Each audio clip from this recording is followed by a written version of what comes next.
So today I'd like to speak with you about a proactive approach that we took. Back in March, we created the action plan. That action plan unfortunately turned into an 8-month strategy, how we were moving forward with our tenants and with our clients. And right now we're in the 5th month of that strategy. And I'm going to share with you that. It's been really ongoing communication with our owners and the tenants. It's been super important for overall communication and back and forth understanding.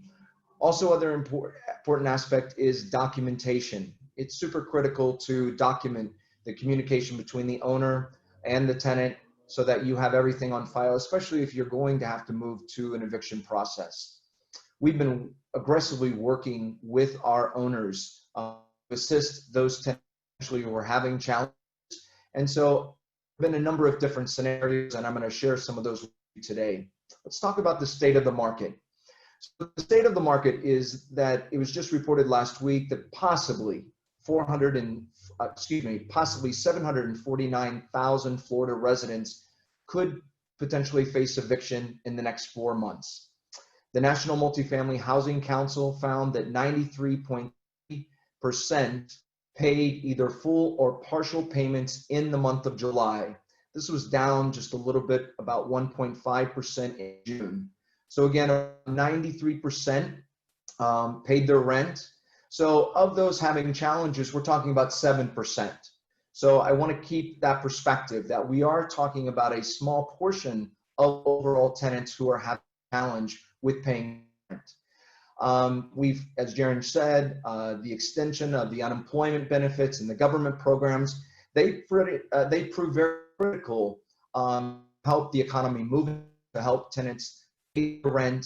But I don't understand that it's kind of a false market perspective because we don't know how long stimulus money will go on to continue to help tenants pay their rent, and we're not quite sure what's going to come down the road. So those things are still in question about how that will unfold. In our company, we manage A, B, and C properties. And we have found that about 4% of our tenants haven't paid rent since April. Now, to be very clear, that 4% is primarily made up of our C-level properties, which is understandable. The lower income families are the ones who are having the largest challenge with paying their rent, getting assistance. And so, again, I just want to keep perspective that our A and B properties typically are paying without challenge.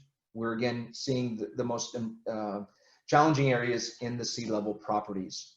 But let's talk about landlord for a moment, because as landlords, and either you are a landlord, you're a realtor, you're a property representing a landlord, and so the landlords are facing a strong back in March and April, many landlords sought out their loan institutions, and there were the forbearance. What's the challenge with the forbearance? The forbearance simply was a delay in payment till 90 days or 120 days or 60 days. In fact, in that time frame, you had to come up with that lump sum of money to make that payment. And of course, any landlord, that's going to be a difficult payment to make. But deferments are also a challenge because deferment, of course, as you probably know, means that we're going to take that monthly payment and we're going to add it to the end of the loan period. So if it's 3 months, the loan simply extends for 3 months. What's the challenge? The challenge is that principal and interest is deferred.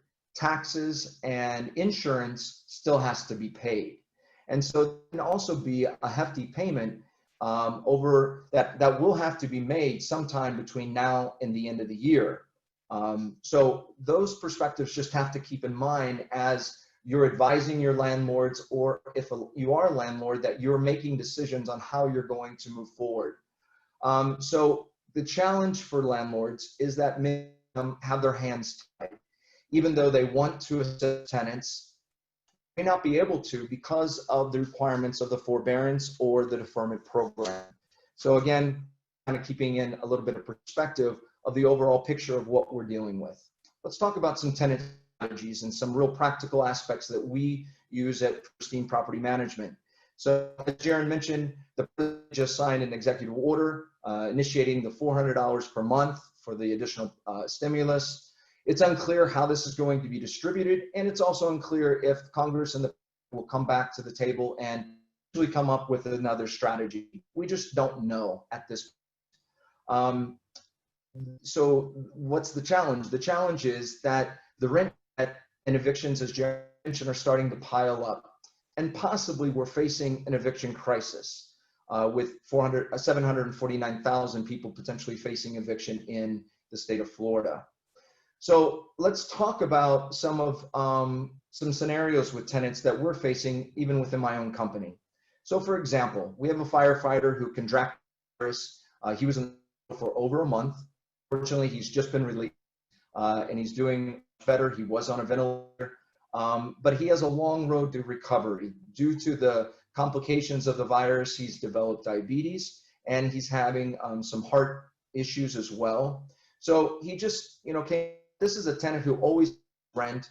He's like, I can't do it. And we simply went, we said, this is the scenario, what's happening. The owner was willing to just allow him out of his lease, and that way the could move forward and the owner could move forward as well.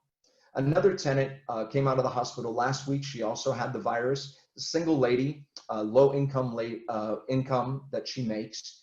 And so she's having, she's recuperating. She's also having challenges walking, but she's getting stronger every day. And she's asked, can I please have 60 days? Let me try to get back on my feet. We went to the owner. The owner said, yes, I can give her 60 days. And again, we created a working program that helped these individuals move forward. We also ask if tenants are having a challenge, those 7% that are having a challenge, then we say, well, what can you pay? And depending on their situation, the owner can either agree to a temporary reduction of the rent, or if the owner can't assist them in a reduction of the rent, then potentially the owner can say, okay, I can accept X amount of payments, and then we will take and divide that over 10 months, and we will sign a new lease, and we will increase your rent by X dollars. And potentially that's a workable scenario for many families who are trying to kind of juggle with they're going to move forward, stay in their home. And then, we have a handful of tenants who are having who had challenges before. So they had challenges in February and in March. Many of them are continuing to have challenges. Unfortunately, they're not in communication with us.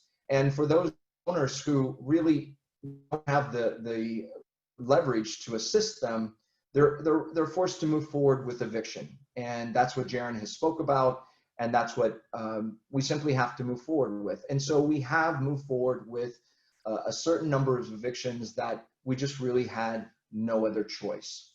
So as federal, state, and local assistance programs are announced, we will continue to inform our tenants and our owners about those programs and see how we can collectively assist them with getting the aid, helping the owners get the payments that they need to make their mortgage payments and to move forward. Another point that I mentioned earlier that's really, really critical is that everything needs to be in writing. I cannot communicate that more clear. If you're having communications with the owner and the owner is agreeing to X, Y, and Z, then the phone and you say, dear owner, had a conversation and you've agreed that I need to speak with the tenant for X, Y, and Z. You go speak with the tenant, you communicate, the tenant has agreed, then again, you follow up with communication to the tenant and you say, we've just agreed to X, Y, and Z. I'm creating either an addendum to the lease or some type of written agreement we'll be sending you. You've got to sign it, the owner has to sign it, and we move forward with that agreement. But if you're going to be in a situation where you're facing the eviction, those written communications of what the tenant said and what the owner was willing to provide need to be in writing, because you never know when that potentially will come up as supporting the case.